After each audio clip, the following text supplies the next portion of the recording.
Nerdistas, welcome back to the Spiffy Nerd Hitter channel. I am Danny, and today we are continuing our week-long awesome fest of third movies in trilogies by talking about Episode 6, Return of the Jedi, which of course is the third film in the original Star Wars trilogy. This, growing up, was my favorite Star Wars film. I think I share that sentiment with a lot of people. And to start off, let's just look at this awesome fan art. I mean, of, Vader or Luke trying to get Vader out of the Death Star as it's beginning to explode. I think it's just like one of the coolest fan things I've ever seen. I just found it on the internet because you can find anything on the internet. But there are so many things that I like about the Return of the Jedi. I love the parts with Vader and his son in the film. It's certainly some of the best moments in all of Star Wars. You really feel their relationship. You really feel like, I love this fight because you can totally tell that Vader doesn't want to kill his son. Yet Luke, in this moment at least, actually does want to kill his dad. It's and even in the Empire Strikes Back, Vader never really tries to kill his son. Okay, so who do we got here? We got Henry Luis, General Kenobi, Dalek Scientist, General Kenobi. All right, Dennis says Return of the Jedi is his personal favorite, the despecialized edition. So you don't like the Jabba's Palace in the Max Rebo band? Abdi Muhammad, hello, and then Dale Erdman, General Kenobi. All right. I got a good kick watching Revenge of the Sith yesterday, and with that moment, the General Kenobi with hello there. Anyways, all right. So Dalek Scientist says,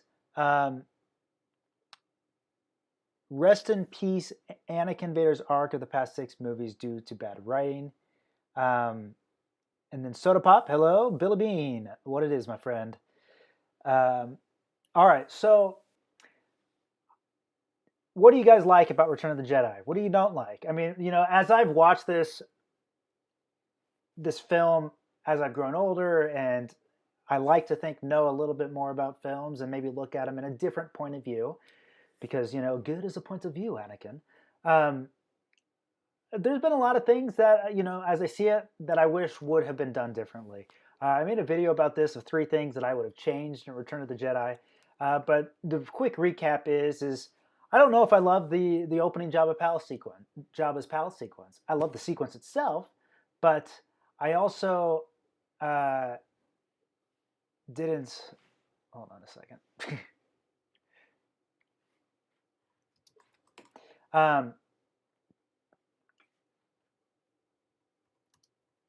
Sorry. Okay, so I also didn't. I totally lost my train of thought. I got a message from something that I just got to take care of real quick. Okay, let me look at some comments as I'm doing this for work really quick. All right, so Dennis says, or Henry Louis says, this has got to be my favorite Star Wars film because it's a perfect conclusion to a trilogy. And then Dennis says, I love Luke walking into Jabba's palace using the Force choke. First time seeing it. Made me wonder if he turned to the dark side. Abdi says, I like Empire Strikes Back. Then Dennis says, Jabba's sequence is too long. What I was talking about the Jabba sequence is that one of the things that kind of gets me in that sequence is that, at the end of Empire Strikes Back, we have this big cliffhanger with Han Solo being frozen in carbonite, and then he's immediately freed at the beginning of Episode 6. Now, I don't know how they would have done it differently, so I have no solution to this. It's the typical filmmaker, critic, academic, where they just point out problems but no solutions. That's what I'm doing right now. I don't know how to fix that, but the whole sequence of Jabba's palace is just meant to save Han, but it doesn't really connect at all to the rest of the film. And so that's kind of the issue that I say, maybe this could have been done a little bit differently. So Billy Bean says, "I wish the Jabba sequence would have been at a different place in the film." So you thinking like kind of the middle-ish, or uh, what do you have in mind there? Dale says, uh, "Okay, we'll get to that. We'll get to the whole bit about does the new sequel trilogy undo what happens in Episode 6, and we'll talk about that a lot more tomorrow too." Abdi Muhammad says, "I think the prequels had too much filler and stretched out some scenes way too long." Um, so I love the Java sequence because it's got a great beginning, middle, and end. But if you were to just take that out and say Han Solo got saved, you wouldn't really miss anything, except of course the death of Jabba and kind of Luke's introduction as a Jedi. So I guess there's something there. But one of the other things, probably my biggest thing that I would have liked to see with Return of the Jedi, we in episodes 4 and 5, we're always hearing about the power of the dark side. You don't know the power of the dark side. Don't underestimate the power of the Force. All this shenanigans about how cool the dark side is. Even Luke himself asks Yoda in episode 5, "Is the dark side stronger?" And then Yoda says, "No, not stronger." But I would have liked to see more dark side powers in episode 6. I would not. I don't care for the second Death Star, to be totally honest. I don't care for Starkiller Base, to be honest. Um, I would have liked to see. I want to know, why is the Force such a force to be reckoned with? Uh, Force lightning's cool, but it's not as cool as the ability to destroy a planet. With the Death Star. I wanted to see. The power of the Force infiltrating minds across the galaxy, or we had the Jedi mind trick. Maybe it doesn't just work on the weak-minded. It can work on anybody. There's so many things that could have been done that I think possibly were missed opportunities. Okay, so let's get to some comments. Billy Bean says that he would have kind of liked to see the Jabba sequence kind of in the middle of the film. Abdi is saying, "Preach." Okay, why didn't anyone teach Luke to block Force lightning? I mean, that's totally the biggest one of the biggest questions that people always ask about. Why didn't Obi-Wan just tell him, "Bro, don't, just a little word to the wise. If you get with the Emperor, don't ever throw away your lightsaber. Always keep it, because he can make lightning shoot out of his fingertips." Um, Totally. All right. So Clavis is saying, "Loving the sad excuse for a beard I got going on." This is what I'm doing here is like my, lockdown beard, just not shaving until the lockdown is lifted. And it's more done out of curiosity to know what I would look like with facial hair, because I've never done it before. It's pretty patchy. It's pretty pathetic. And I'm embarrassed to be on camera. All right. So, but back to Empire Strikes Back, or not Empire Strikes Back, this amazing film with Vader. I'm going to kind of cover up a little bit of what we got going on here to give us a little bit more of an image. But I love how we get to see more of Darth Vader in Return of the Jedi. We get to see what makes him tick, what he wants as a character, versus kind of what he needs. I mean, what he wants is to rule the galaxy. I mean, he says that straight up in episode 5. Together you and I can rule the galaxy as father and son. That's what he wants. He wants this power. But by the end, he learns, then we see that what he needs is to redeem himself, is to save his son, is to become the chosen one, right? And so I think I love that arc. Anakin's arc is one of the best arcs, in my opinion, of all movies, and I'm not biased one way, shape, or form. But I love it.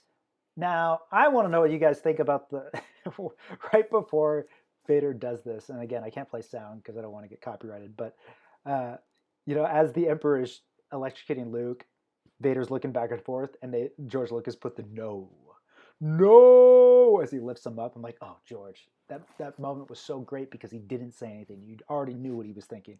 Okay, so back to the comments. He threw his dang saber away. He couldn't block it. Well, Yoda does with his hand, but we all know how loved the prequel trilogy is. Yeah, but Yoda was certainly unique in being able to block Force lightning. There weren't many people who could do that. As far as we know, Obi-Wan couldn't even have done that. but Dooku could, and Yoda. Charlie, welcome. By the way, Abdi Muhammad says, by the way, do you think the movies, all in all, went too much into the lore? I actually don't think so. So, one of the things that I really enjoy about Star Wars is that they don't stop to explain things about the Force. They don't stop to say, "Oh, I'm using," like for instance, when Yoda absorbs the Force lightning with Count Dooku in Episode 2, he doesn't stop to say, "Using Tutaminis I am." They don't talk about that. They don't talk about the lightsaber forms of combat, never mentioned in the films. They don't. The explanation of the Force in the originals is it's a energy field that is surround. What is it? What does Obi-Wan say? It's an energy field that surrounds us, penetrates, and binds us. I mean, Yoda says that, but it's an energy field with all living things. You know, to me, that was great. And so there was always that kind of mystery to it, but it wasn't a dissatisfying mystery either. I think a lot of times we get films, especially sci-fi or fantasy films, get caught up in explaining the minutia of the world when it's just not natural to the story.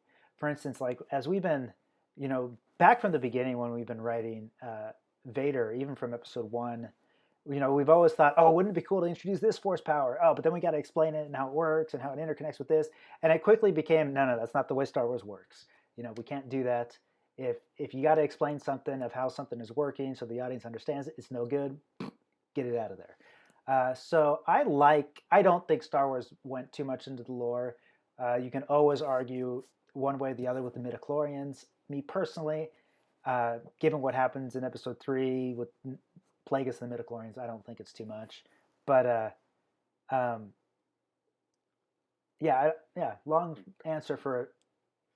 long-winded answer for a short answer. That no, I don't think they went too much in the lore personally.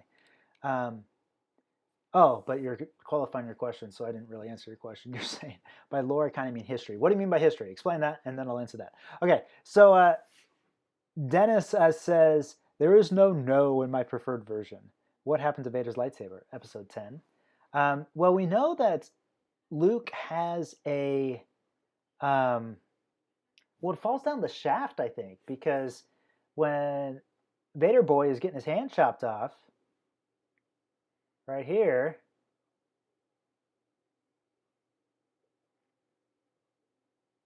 as far as I can tell, it's gone. Let me see if we can see him standing up later.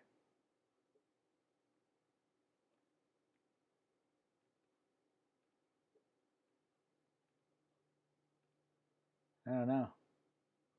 I think it falls down the shaft.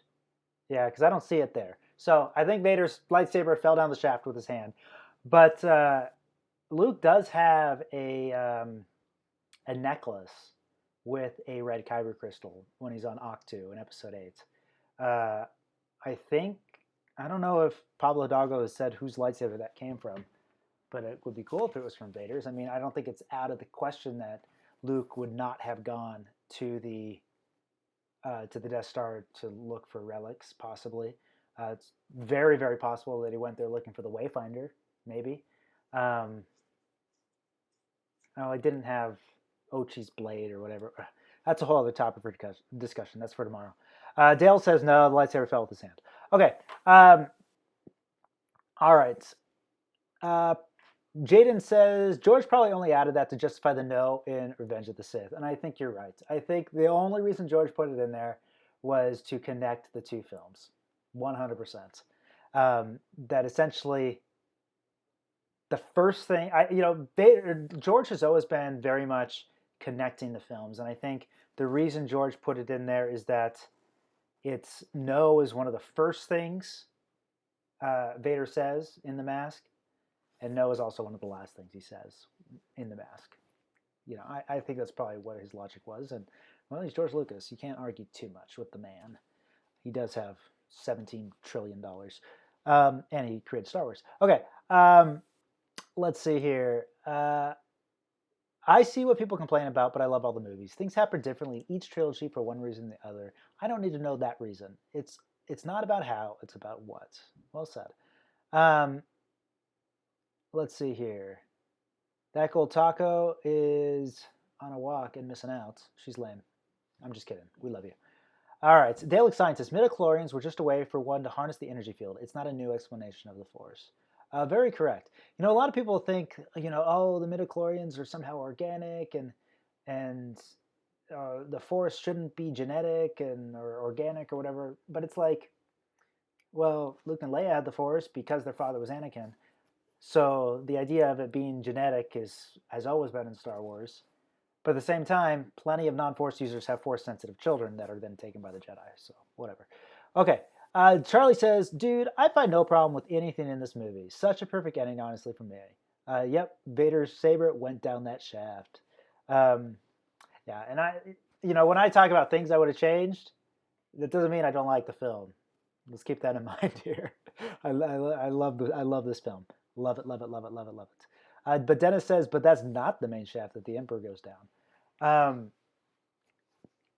All right, well, let's talk about that moment. Let's talk about the Emperor going down. What do you guys think? I want to know why, if the Emperor is dead, so he flies down. So according to official canon now, his spirit left the body before it hit as he fell down. Now, one of the things that I noticed as this was happening, as he falls down and he's getting thrown down, he's doing lightning, he's doing lightning, he's doing lightning, and then right before he falls, right before he hits, there's no more lightning. And so maybe that's when the spirit went out of him and he went and found his decrepit clone bodies, perhaps? Yes? No? Maybe so? I don't know. I'm just trying to give Star Wars the benefit of the doubt. I will say one thing, though, is that Ian McDiarmid tried to talk to George and say, well, what if this happened? What if this happened? And Ian McDiarmid, or George would tell Ian McDiarmid flat out, you're dead. Emperor's dead. So, okay.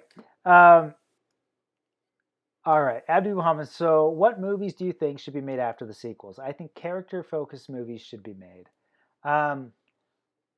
That's a great question. I don't know. I mean, one of the big things is that it should be focused on the Force. Any movie that's made in the Star Wars universe has to have the Force as a central theme. I am dead set on that. I don't think anyone can convince me otherwise, because to me, the Force is what makes Star Wars Star Wars. Without the Force, you got Star Trek. So, but with that being said, I love the idea of an Old Republic series with new characters. I love the idea of the theme of father and sons or mothers and daughters has always been really strong in Star Wars, or mothers and daughters. It could be, the equivalent to fathers and sons. I love the family stories within the Star Wars universe, because I think the idea of the family stories is a big part of Star Wars, and it always has been. Whether that's genetic family or a family just by bond of adventure, kind of like we get a Mandalorian with Queel and Cara Dune and Din Djarin and I'm blanking on Carl Weathers' character's name, but they kind of become that family. And of course with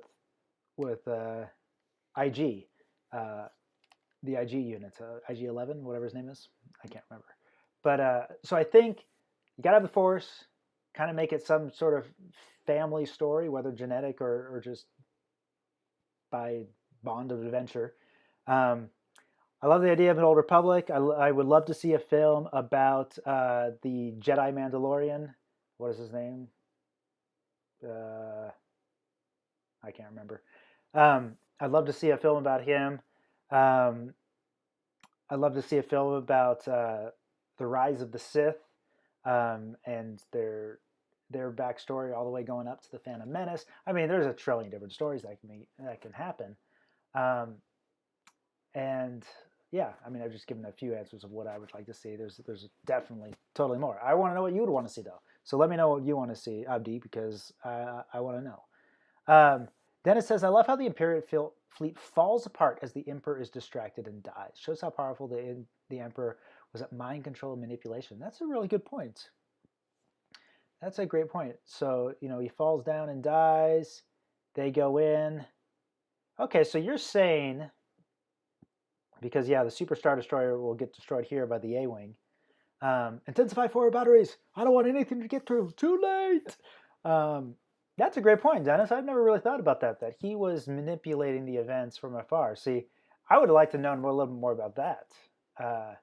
It may have raised the stakes a little bit more of the need to kill the Emperor, because if you don't kill him, the Imperial fleet never weakens. That's a great point. Am I just the only one that hasn't really thought about that? Please tell me I'm not. Yeah, Tar Vizsla. There we go. I was thinking it was a Vizsla, and I was actually thinking Tar Vizsla, but I didn't want to be stupid and say the wrong name. So thank you, Henry.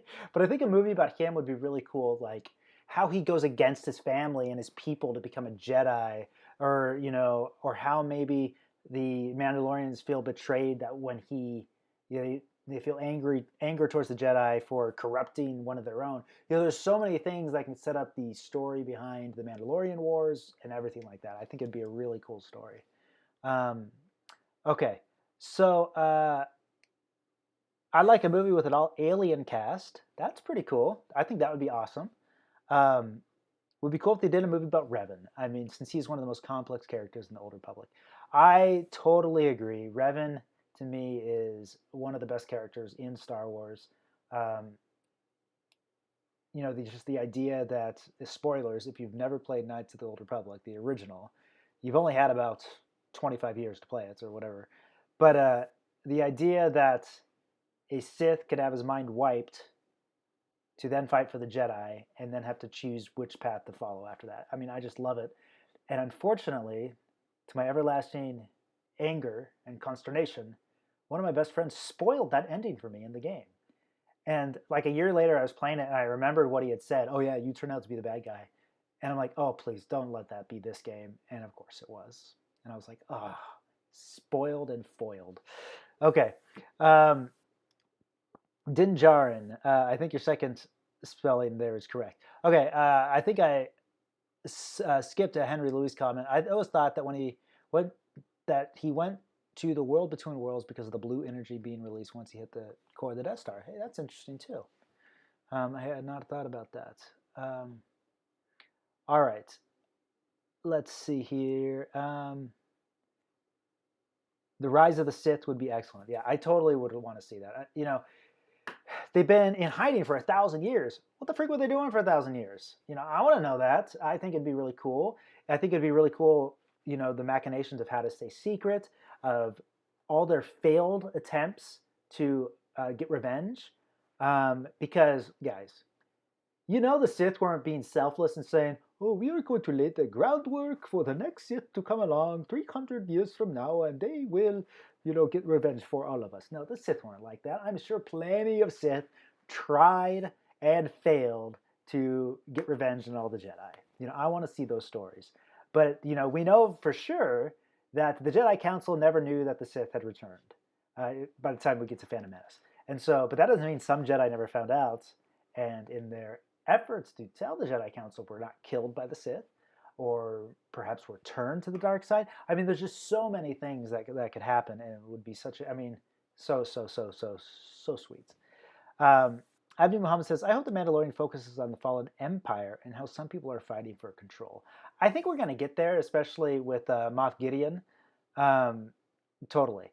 Valkorian or Grisk, both would be good possibilities. I love the Grisk. The Grisk are basically the new Yuuzhan Vong. I think it'd be really fun to see that. I mean, in the Thrawn trilogy, the Grisk are a big character. I think the Grisk they may play a part in Mandalorian Season 2 if Thrawn is involved, or Season 3, Eventually the Grisk are going to have to come back in this, because the Grisk, if you don't know, so we're way off topic from Return of the Jedi now, but whatever. The Grisk, so you have the Chiss, which is Grand Admiral Thrawn's species, and they are from the unknown regions. And the Grisk are basically the Chiss's arch enemies, and they are super technological. They are cunning warriors. They're very smart and all this thing. They're like the Klingons almost, right? And but they're not so like biologically technological like the Yuuzhan Vongors. So they are a little bit different, but they're kind of correlated. And they get into a small fight with the Empire, with Vader and Thrawn, but they run away. I think that's definitely a thing that should come out. It's like the question is, did Palpatine ever try to expand the reaches of the Empire to get to the unknown regions?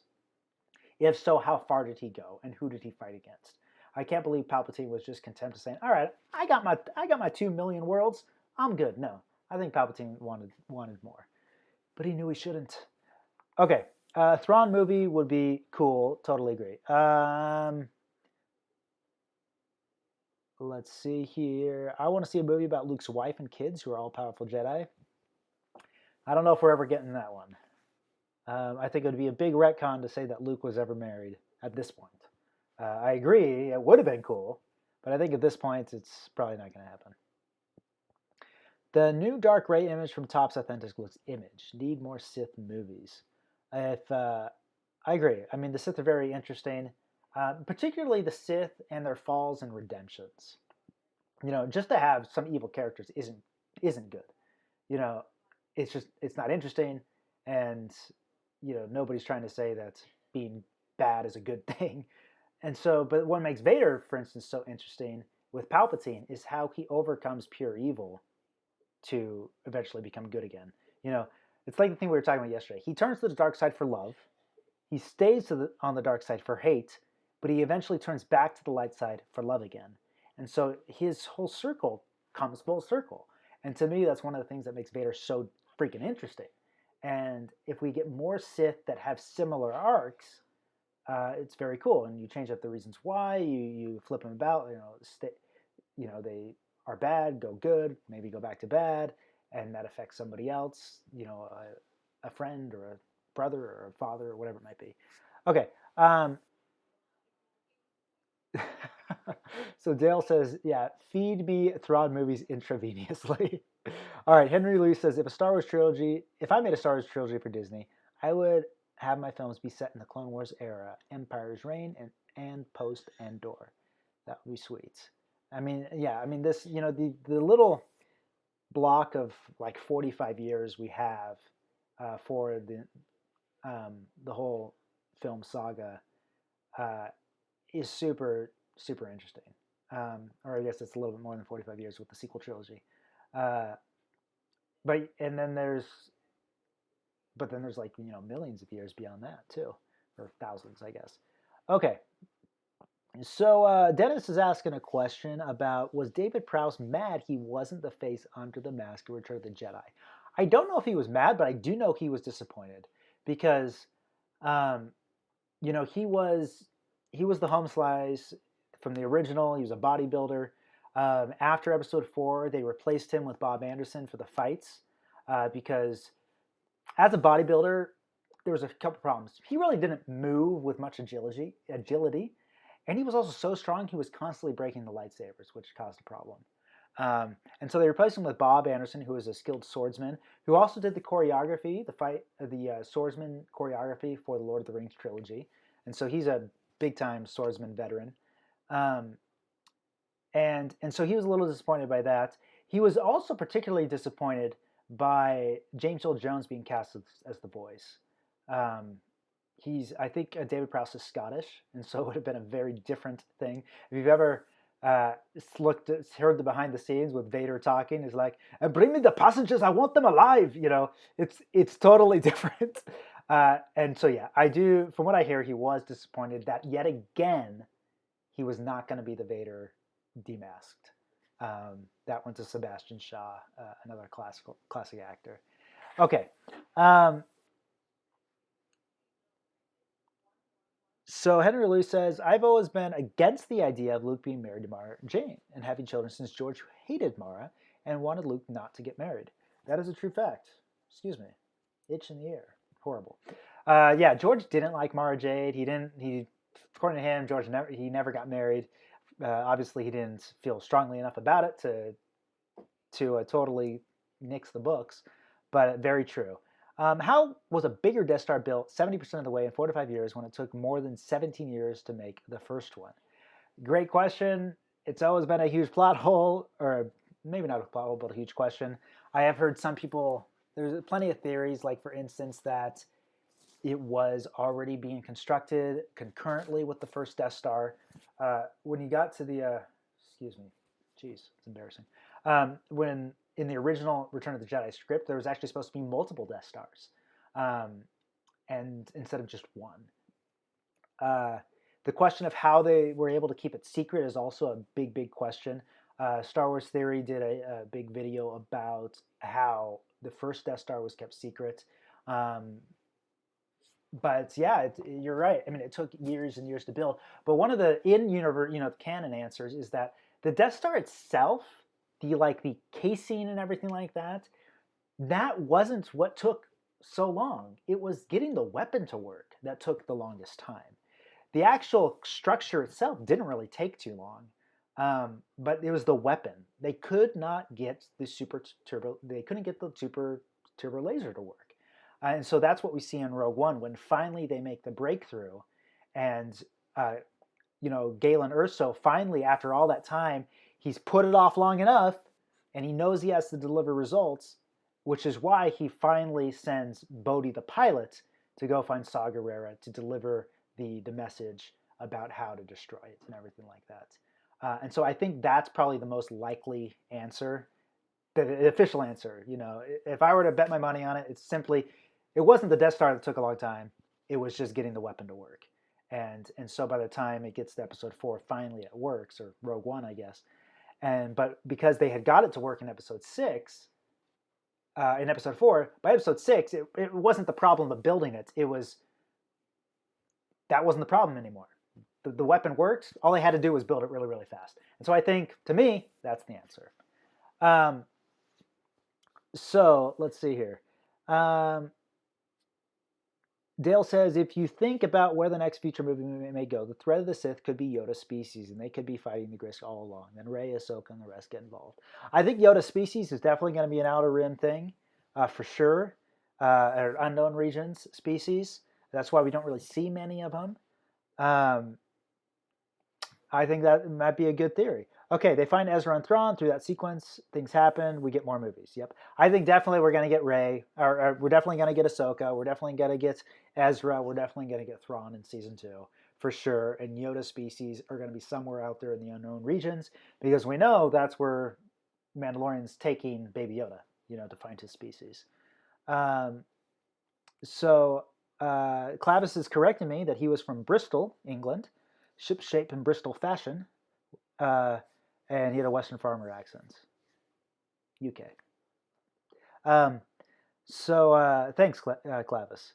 I like your profile picture too, by the way, Mr. Clavel. All right, Dale says, I thought they were being built at the same time when Sidious foresaw the first one falling. Yeah, and so that's the other thing I mentioned. A lot of people think that as well. But I don't know, is that canon? If that's canon, please tell me. Okay, so if they were to introduce Mara Jade back into canon, then they could maybe have her end up with another person that is not Luke and have kids with that guy and have her be an Inquisitor. That's interesting. I mean, we've gotten a lot about the Inquisitors and how a lot of them were former Jedi. And I think that could definitely be a thing. We're getting a little bit more information about the Knights of Ren in the comics and how they are Force users. We'll see in Rise of Skywalker tomorrow. There is one instance during the fight with Kylo Ren on Exegol where one of the Knights of Ren does force push Kylo Ren. You have to blink and you miss at moments. But we know they have the Force. And so maybe Mara Jade could have been connected to them. Okay. Dalek says, theory, Yoda species is from another galaxy. That is why we know little about them. I don't think you're wrong. I actually think you're correct. I think he is from the unknown regions. Maybe it is a species that is nearly extinct. That's why we've only seen 2 of them, and that's why most people don't have any idea what species he is just by looking at him. Um, one of the things I find interesting in The Mandalorian, how nobody looked at him, the older characters who were clearly around during the time of the Empire, how nobody looked at him and say, that guy looks a lot like that old Jedi Master, the Grand Master. I gotta think that somebody knew. I gotta, I gotta think that somebody had trading cards of the Jedi High Council. That had to have been a thing. It had to have been. I mean, these are like the Knights of the Republic. I gotta think that somebody would have recognized Baby Yoda and said, "Hey, that looks like Master Yoda. Yeah, I remember him." It's like you can erase the Jedi from the history of the Empire, but you can't erase the Jedi from the history of the minds of the people, unless that was like one of Palpatine's Force powers that he also did that to like the entire galaxy. I don't know. So I'd like to see a Disney Plus series of Rey training the next generation of Jedi. They fight pirates, settle small disputes. This could be an opportunity to introduce the Yuzong Vong into canon. So one of the things we were talking about, Clavis, is that the Yuzong Vong are kind of already in canon again. They're just called the Grisk. They're very similar to the Yuzong Vong, with the exception of the Yuzong Vong were all about like biotechnology. The Grisk kind of aren't, but that's kind of their only difference. But very, very possible. I'm interested to see what they do with Rey, if they do anything with her, or if they're just going to take the story to other characters completely. I don't know. Okay, so Henry Lewis is asking about the Colin Trevorrow Duel of Fate script. I've only read the summaries. I have not read the entire script that's been leaked, but I think it had its strengths.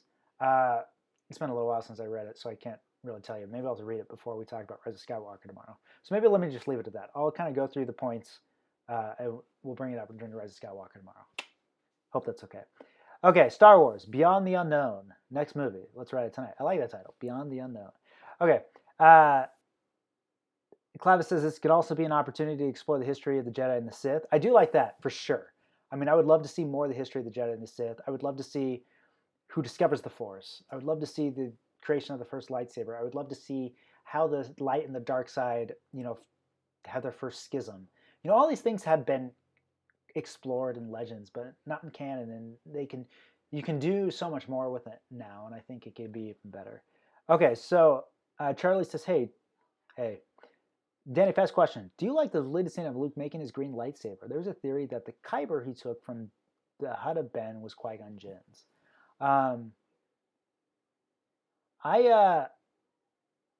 So I like this scene, but the reason I think that it works better without it is that the moment when he catches the lightsaber from R2-D2 when he's standing on the barge and ignites it, and it's green, is just so pleasing to me, because it's the last thing you expect. You don't expect a green lightsaber, and there it is.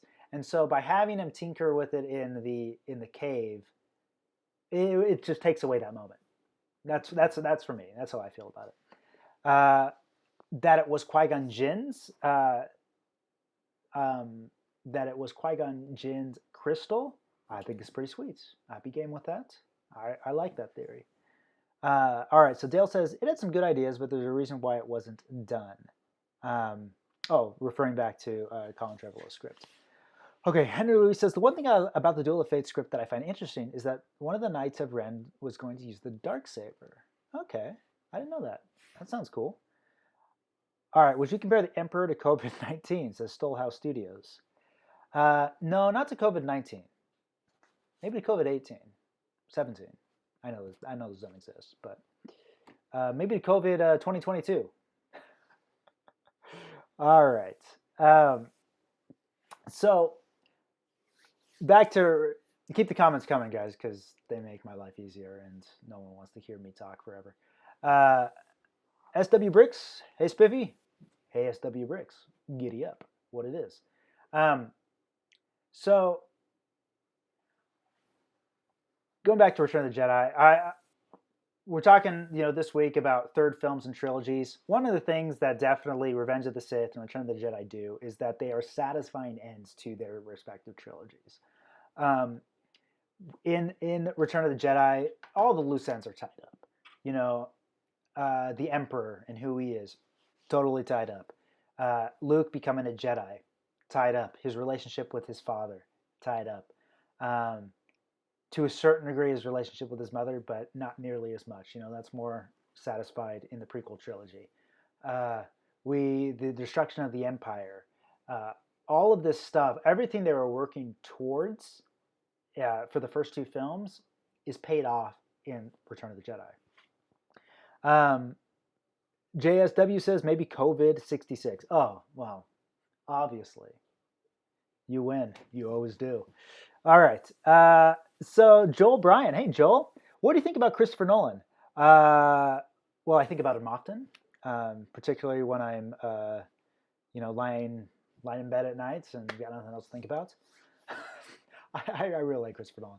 I think he's definitely one of the best directors right now, if not the best. I mean, that's how highly I think of him. I absolutely love Prestige. It's my favorite of his films. I love Inception. I love The Dark Knight. Uh, I was a big fan of Interstellar. I am uber excited for Tenets because I just love all of his. I just love his films. I think they're just so high concept, yet so simple at the same time. I mean, maybe you can't say that about Inception. Inception is pretty complicated, but they are so high concept. I just love them, and the way he is as a filmmaker, it's also super grounded. You never feel like you're not watching a visual effects spectacle where so many things are fake. With Christopher Nolan, it's so organic and it's so everything is serving the story that is just you are so ingrained, so engrossed, excuse me, into the film. I love Christopher Nolan. I'm a huge fan. Um, I was not a giant fan of Dark Knight Rises, uh, but I don't know if that was his fault. Um, Not to say it was anybody's fault, but with the passing of Heath Ledger, I think that drastically changed what they were going to do. I can only assume. I can only speculate. But uh, I didn't like the character Bane. I didn't like what they did with Bruce Wayne's character either. And so those are the problems I had with that. But that's a whole other conversation. Um, I used to have a running joke with some friends of back in the day of who's going to make a bad movie first, Christopher Nolan or Pixar. And sorry to anybody who liked Cars 2, but when Cars 2 came out, I thought the movie was awful. Maybe not awful, but that answered my question of okay, Christopher Nolan wins because Pixar made Cars 2. Okay, so let's see here. SW Bricks, if you could direct a fan film about anything Star Wars, what it would be? Well, I think I've already directed a fan film about Star Wars. Darth Vader. I'll stick with Darth Vader. If I could direct any movie about Star Wars, though, it'd probably be kind of the rise of the Sith during the 1,000 years before Phantom Menace. But I got a lot of ones I'd direct. My professional goal is to direct an actual Star Wars film.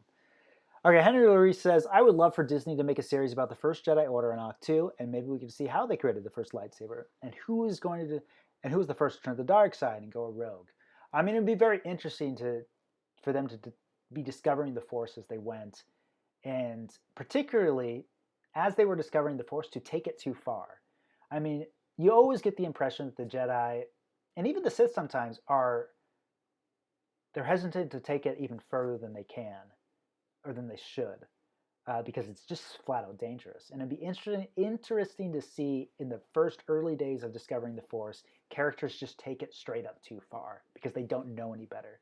I think that would be really interesting as they kind of discover the boundaries of the Force and what they can, living as symbionts with the Force, what they can work with the Force to accomplish rather than trying to force the Force to accomplish. I think that all these things would be really interesting and should be a part of kind of those beginning movies of how they're discovering the Force. Certainly would have to be a trilogy. Star Wars was trilogies, in my opinion. You got to do it. All right. And Billy Bean says, if you were to make a new Star Wars series, where would it start certain characters? So I kind of just answered that about the rise of the Sith. I would love to make something about Plagueis and his master, and finding Palpatine. I think that would be really cool. It's also kind of some things that we know a little bit about, so maybe I would want to go even further back to the early Sith. and about their plots to take over the Republic and destroy the Jedi and how they fail. I think that's kind of what I would like to do. We do have the Jedi. We have Tenebris, we have Revan, we have all these cool Sith that we don't really know anything about in canon, that I would love to hit, and I would love to hit. Who were the Jedi at the time? If it was 1,000 years, Yoda was certainly there. I would love to get some Yoda action in there. I'd love to see Yoda turn. I would love to see Yoda and his experience with the dark side, because the Clone Wars insinuates that he was very close to turning to the dark side at some point.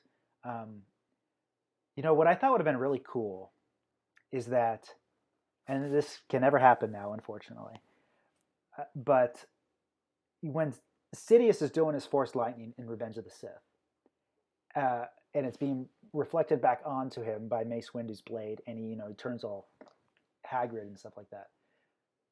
I thought it would have been really cool that that's the reason Yoda is wrinkly. That something extremely similar happened to him.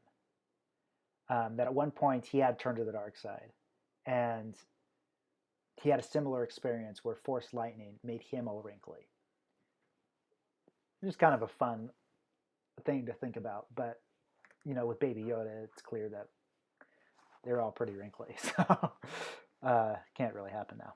Okay, let's see here. I have a headache of off and on all day, so I'm not full of questions. I read Star Wars all day, every day, since Star Wars started, about every aspect, so I have lots of opinions. Well, that's good, Dale. I'll take your opinions. I want to hear them. All right, Star Wars breaks. I wish we got a Star Wars movie that takes place millions of years before anything we know and is about Coruscant being discovered. Yeah, there's the questions, when did Lightspeed actually, when was Lightspeed interstellar travel created? All of that stuff would be kind of interesting. It calls them together and they form the Jedi Order. Yeah, so in canon, they were originally called the Jedi. And Star Wars Brick says, I feel like I'm the only one who wants a Qui-Gon Obi-Wan show. I think that'd be cool. I assume you've read the Master and the Apprentice, the book about Qui-Gon and Obi-Wan. You got one of Dooku's other apprentices in that book called Rael Alvaros, and he's like a Jedi who he uses death sticks, he sleeps around. He's not this model Jedi, but he's still very dedicated to the Jedi.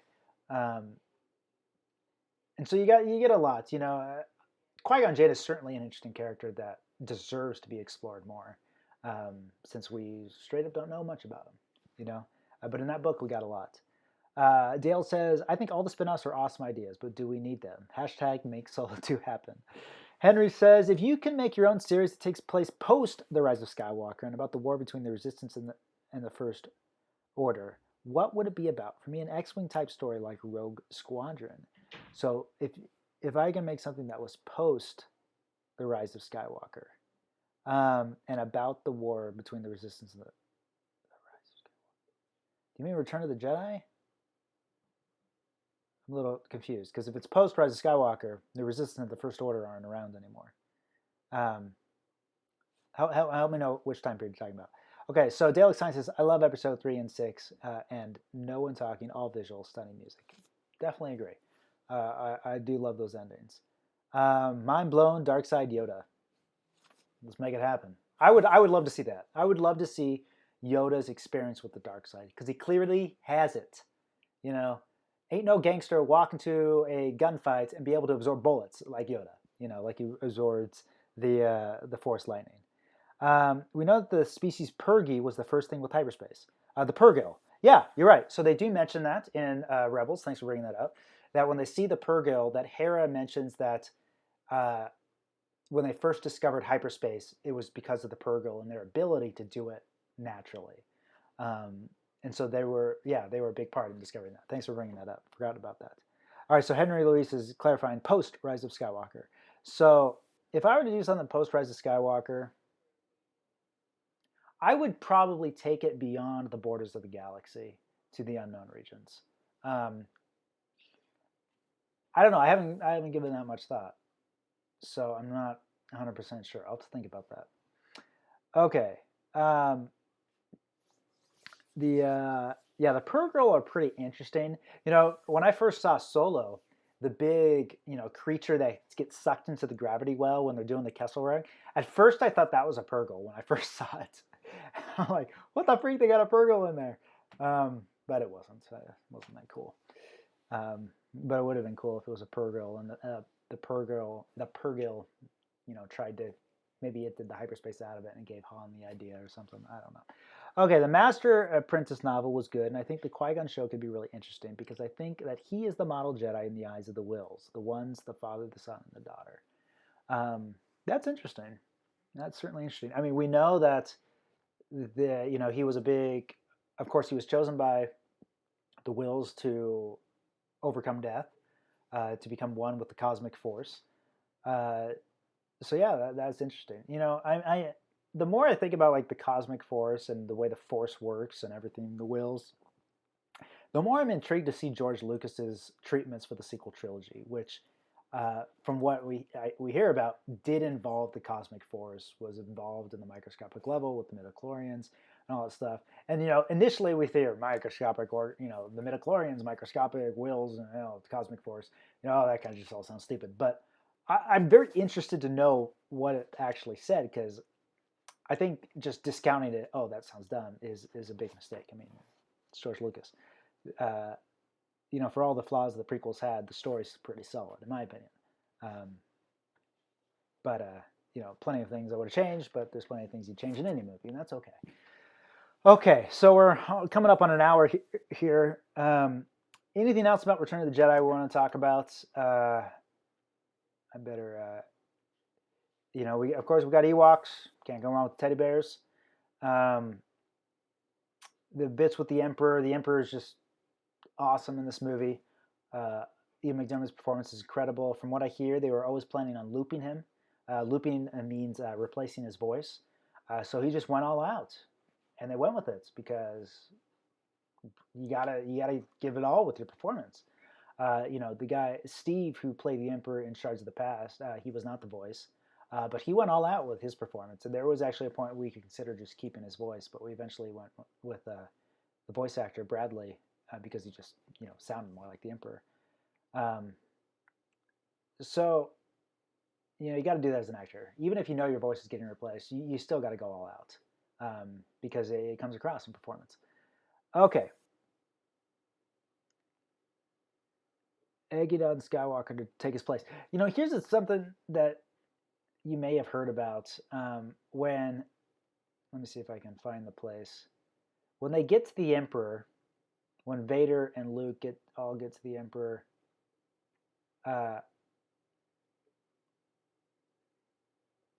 and he says, take your father's place by my side, yada, yada, yada. Apparently, according to canon now, with the Rise of Skywalker book, and I don't know if this is true because I haven't read the book yet, but when he's trying to get him to strike him down, he was actually trying to get him to strike him down so that his spirit can inhabit Luke's body, like what he's trying to get Rey to do. I don't know, guys. At this point, I don't know. I mean, if that's true, then I don't know. That's how I feel about that. It's just so dumb if that's the case. There we go. That's the point. So he's actually not happy right here because Vader actually disobeys an order to save him. And this is according to the Rise of Skywalker book. And so I'm like, I don't consider that canon. Straight up, sorry guys.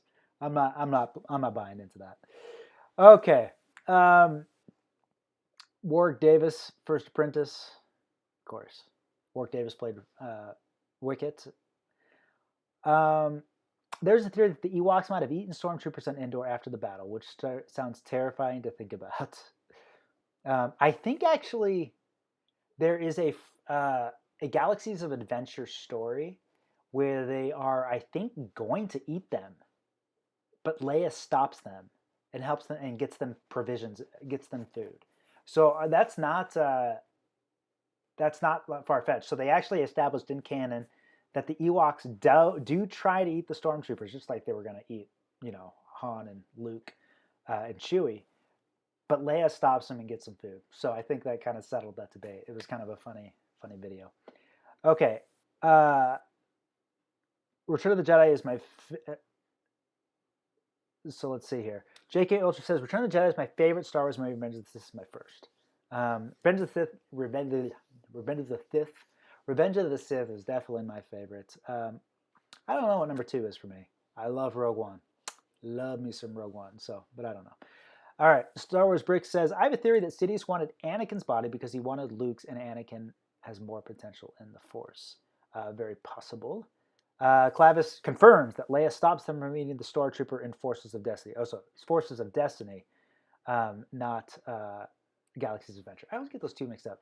And Billy Bean with the super chat. Hey, man. Thank you so much. Oh, Billy. Awesome, man. Thank you very, very much. Appreciate that. You didn't need to do that. Thank you. I appreciate that a lot. Okay, so Dennis says, I don't buy it either, referring back to this moment that we're talking about. That the Emperor wanted to take over Luke's body here, like he tries to get Rey to do in The Rise of Skywalker. Yeah, I don't dig it. Again, that's something that I've read, that people have told me about the Rise of Skywalker book. I've not read it yet. I need to, but I've seen it on multiple sources, so I assume it's true. Because remember, anything you read on the internet is true. Okay, thanks again, Billy. I really appreciate that. Okay, Dalek says, the thing I like about hyperspace is that it is natural. It is another dimension that can be accessed by the Force, Rebels, and it's not like other franchises. Star Wars without the Force is Star Trek. I totally agree. Star Wars without the Force, Star Trek. You're looking like Din Djarin with your beard. Oh, me and Pedro Pascal, we're homies. JK Ultra agrees that Rogue One was a fantastic movie, best Disney movie by far. I think it is my favorite since the Disney purchase. I don't know what it is. I just love Rogue One, and it's a classic example. So we're just talking about that the Force is Star Wars. It's a classic example how you can have a Star Wars movie that isn't about a Jedi, but that still has a Force as a central theme. They're constantly talking about it.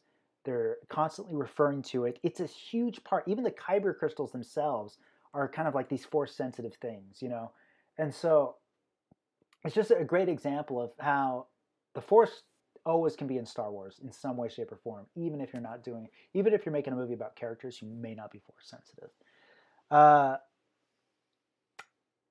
Billy Bean says, I believe in your work. You're a good man, and this time you give us, and the time you give us is appreciated. Well, thanks, Billy. I appreciate that. Henry says, are you excited for the High Republic to come out? I am excited. I'm super excited. Let me tell you why. Because I'm going to tell you why. With the High Republic, it is, what is it? It's like 200 or 300 years before the movies.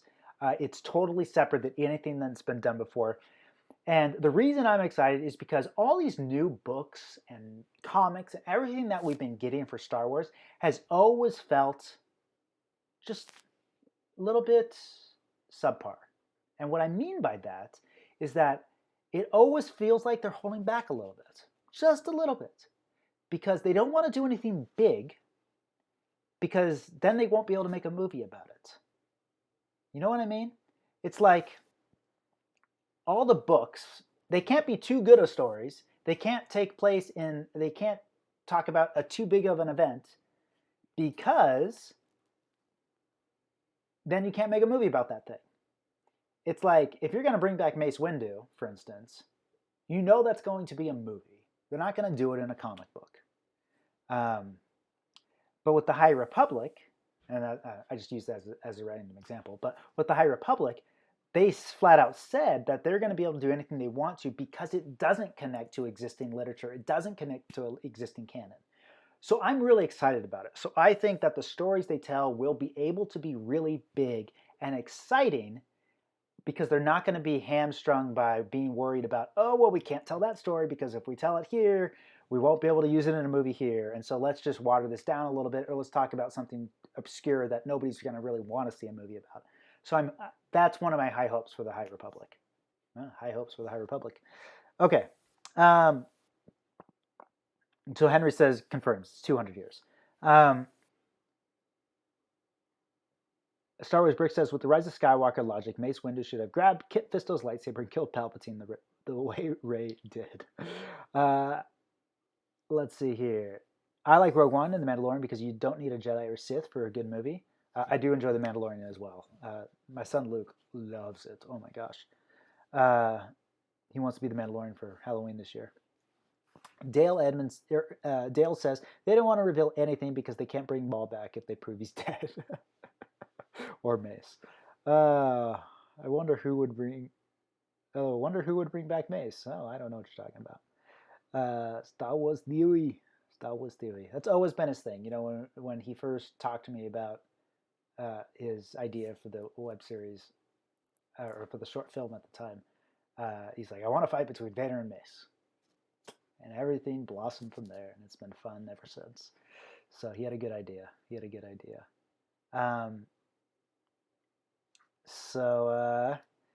Let me see here. Wow, we've been going for an hour, guys. Pretty cool. Pretty sweet. Okay. So let's see here. We'll wrap things up here, but what I'm excited about the High Republic is that we get to see more about what the Jedi were doing when they were at their height, and I'm very interested in what the NIL is going to be about. Yeah, I think I'm interested too. I'm interested to seeing the Jedi. I imagine that the Sith and them trying to do their machinations in the shadows is going to be involved. I would assume, at least. I would hope to see that, but we'll see what happens. I'm excited about it. I am very excited about it. Okay, would like to see what they do with Yoda in the High Republic. You know, you got to think he's going to be involved, right? It's only 200 years before, unless Home Slice was started to get trained when he was like 150 or 800 or 750. All right, Abdi Muhammad says, what are you working on now, Danny? Talked about this a few times, but I'm working on a Netflix show called Jupiter's Legacy. It's a comic book. It's based on a comic book by Mark Miller. It's a superhero show. I'm also working on I'm working on with Star Wars Theory, writing episode 2 for Vader, along with Nikolai Vipe Olson. I was working on that today and yesterday, the day before. And then I'm writing a bunch of other films also. Just, you know,